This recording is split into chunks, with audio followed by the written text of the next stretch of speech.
true alpha male, the living legend of hair loss and your personal hairline hero. Here's the deal. When you're Nick Shell and you have thousands of videos about hair loss, the titles sort of run into each other. It's like, well, I've already made this video 15 times, so how do I make the title of this 15th version different than the 14th version that I filmed 90 days ago?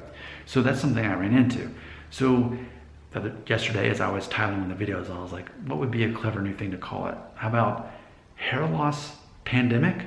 Oh, that's a good one. And then for the next one, receding hairline pandemic? Sure. But I was like, oh, wait, I should make that its own video and openly talk about that. Pandemic. Obviously, we're very aware that we're living in the midst of a global pandemic. I'm aware of it because I don't have my job anymore, at least until July 1st. And I am taking advantage of that by making a lot more videos because people are watching them, and it's bringing in more income right now for me. This is a pandemic. COVID-19. The real deal, a serious thing. But yet it's interesting that my viewers care more about hair loss than they do the actual disease that could actually, kill people.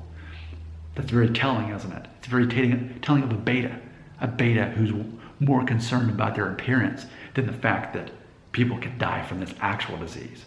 But see, that's the beta mindset, not the alpha. And alpha is like, I care more about protecting the lives of the people around me instead of how I look.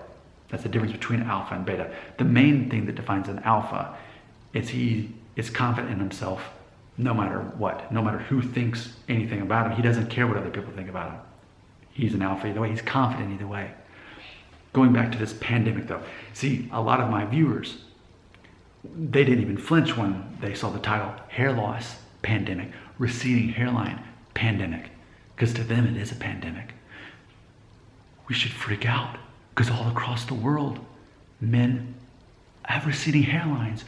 They're going bald, and there's no cure for this. See, that's the concept of a lot of people.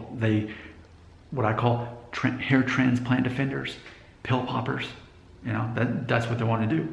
They're treating this whole thing as if it's a disease. And I love to remind betas, hair loss is not a disease. All you have to do is take out the word hair loss or male pattern baldness and change it for masculinity.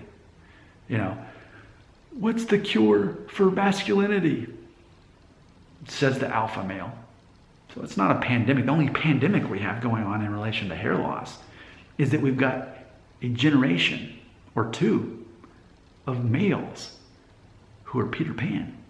Some are teenagers and they'll grow out of it once they find out their true identity. It's not based on what other people think of them, but instead their own skill set and confidence, etc. We have some in their 30s who are still Peter Pans. They still think that they're being judged on the looks. They're beta. That's who they are. They never grew up. They're Peter Pans. And they believe that hair loss is a disease that needs a cure. You want to be cured of your masculinity? Go for it. But count me out. Comments right here.